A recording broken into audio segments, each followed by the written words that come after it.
Nina, I love embroidered eyelets. I do too. They're a little old-fashioned, and we often think of sweet little girls' dresses when we think of eyelets, but there are really a lot of different ways you can use them. We can put them on pillows, we can put them on purses. They can be very functional. You can lace a ribbon through them. So there are a lot of ways that you can do them. It used to be a hand technique years ago, but they're very easy to make on the machine. It's a free motion technique, and I'm going to show our viewers today how to use the BERNINA embroidery eyelet set, and it'll be the easiest free motion technique you've ever sewn. First, we'll talk about the eyelet set itself. It comes with a lot of pieces, but it doesn't need to be intimidating because most of those pieces are used to create a hole in the fabric. Because when you make eyelets, what we're doing is just creating a hole and then embroidering around the raw edges. It has a series of awls and punches to create holes in different types of fabrics. And I know, Nina, you like to use the punches. I do. This wooden block is great because you need to put this under your fabric so that when you cut through it, you've got some protection. There's also a series of different size posts that you can use to make different size eyelets. Along with the punches and awls, there is a plate that goes on your machine. It's just a simple installation. It covers the feed dogs because, as I said before, this is a free motion technique.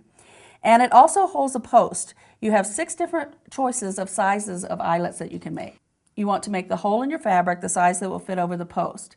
Now, I will tell you that I usually try to make the hole in the fabric and I select the post to be slightly smaller than the finished eyelet that I want.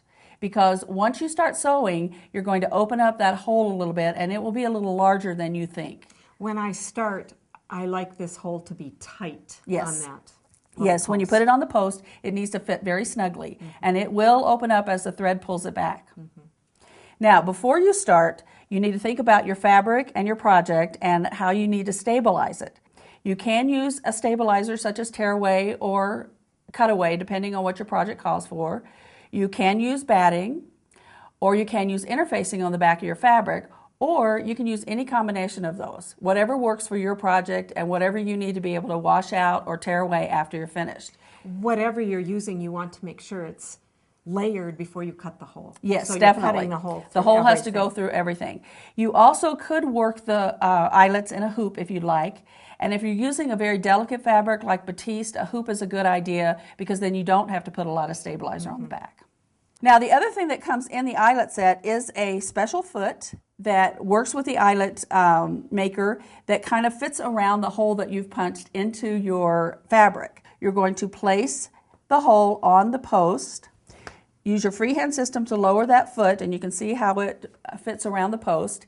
The first stitch that we're going to take is a narrow zigzag stitch, and I have my needle position adjusted so that the needle goes into the notch of the post, and I am moving the fabric around the post. That's why it's the easiest free motion, because it's anchored in the center. And you just go around, just need a little stabilizing stitch. It doesn't even have to be nice and smooth. And then when you get to the end of it, we will trim our thread and go to the second stitch, which is a wider zigzag. Now, what I like to do is set my straight stitch for the narrow zigzag. That's giving it some width. That's a good tip. And my zigzag stitch for the wider zigzag, and the altered stitch memory in the machine will remember both stitches. And so it really does save time because you never do just one eyelet. Correct. You're usually moving from eyelet to eyelet. Now, here's another reason this is one of the easiest free motion techniques that you can do.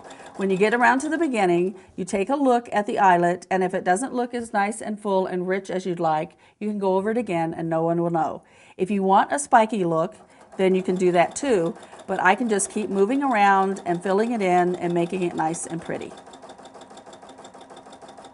Sometimes I even widen out my stitch width as I'm sewing to get more of a spiky look. To vary it. That's a great idea. Back and forth. That's a great idea. It's a decorative eyelet. Yeah. I also like to use variegated thread like we're doing today just to give it a little more interest and a little more depth to it.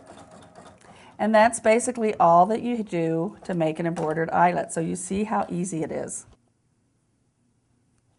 If you'd like to see more about making embroidered eyelets on the BERNINA machine, visit your BERNINA dealer today.